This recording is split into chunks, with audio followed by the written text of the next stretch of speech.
Today, we're digging into a piece of television history that basically created the blueprint for an entire genre, became a massive hit, and then, well, it just vanished. This is the story of the soap opera that TV itself seems to have forgotten.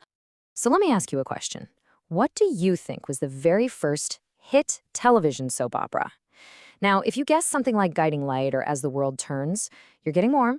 Those were absolute giants. But the real answer? It's a bit more surprising. And that's because the first truly successful TV soap, the one that proved the whole format could even work, is now what we call lost media. It's like a ghost in the machine of television history.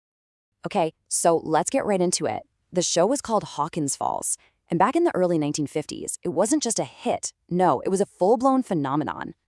So this show, Hawkins Falls, was broadcast live out of Chicago. And yeah, there were a couple of other original soaps on the air before it, but this was the first one that audiences actually fell head over heels for. It was the one that proved, hey, this whole daily drama thing can be a massive success.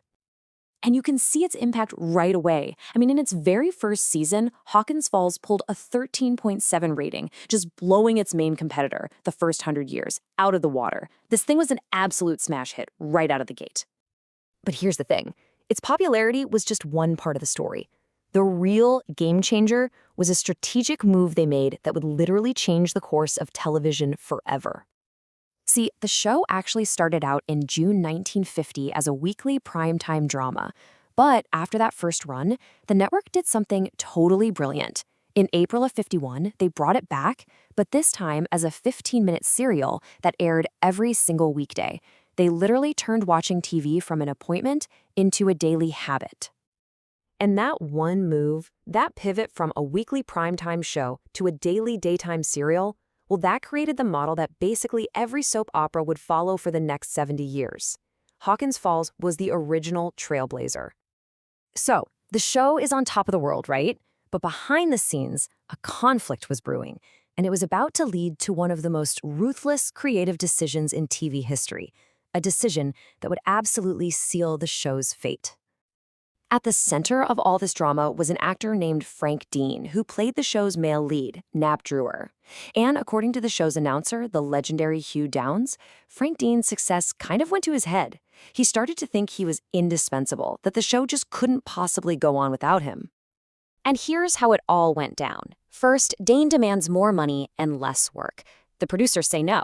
So what does he do? He walks off the live set, basically holding the show hostage. But he totally miscalculated. The producers and writers called his bluff in the most permanent way imaginable. They wrote his character onto a plane, had it crash over the ocean, and he was never seen again. They killed off their leading man. I mean, can you imagine? What a shocking move. It sent a crystal clear message to every actor in television. Nobody is indispensable. But for the show itself, this was the beginning of the end. And you don't have to take my word for it. The numbers prove it. Okay, so look. In the 2 seasons with Frank Dane, the show's holding strong with a 13.7 rating, rock solid. But after they killed his character off, right before the 53-54 season, well, the decline was immediate. It drops to an 11.7, and by its final season, it had absolutely cratered to a 7.7. And this really puts it into perspective. In that last season, Hawkins Falls is all the way down at number 8. Meanwhile, the new king of daytime, Search for Tomorrow, had a 15.2 rating. That's more than double the audience of the very show that paved the way for it. Ouch. And that was the real problem. While Hawkins Falls was stumbling, this whole new generation of soaps was rising up. You know, shows like Guiding Light and The Secret Storm. They were using the exact blueprint that Hawkins Falls had created to build their own empires. And they were just leaving the original in the dust. And so you have this incredible situation where the show that started it all was being outpaced by its own children, really. It led to this legacy that is just so important and at the same time so tragically forgotten. Finally, on July 1st, 1955, after 5 years on the air, the end officially came. NBC pulled the plug on the pioneering soap opera. So what's the takeaway here? Well, Hawkins Falls literally invented the modern soap opera. It was so successful that even after it went off the air, it remained NBC's longest-running soap for over a decade, all the way until 1967. And yet today, almost no one remembers it. And if you're wondering why it's been forgotten, well, it really all comes down to this one single stark number. 15. That's the estimated number of surviving episodes. Out of hundreds and hundreds of live episodes they produced over 5 years, we only have about 15 left today, saved on these old film recordings called kinescopes. The show wasn't just canceled. For all intents and purposes, it was erased. And that really makes you wonder, doesn't it?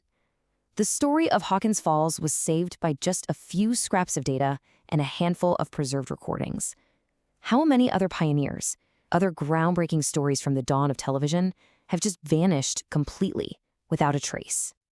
If you enjoyed digging into this piece of forgotten television history, do us a favor and hit that like button and subscribe for more. And definitely let us know down in the comments, what other lost stories do you think we should tackle next? Thanks for watching!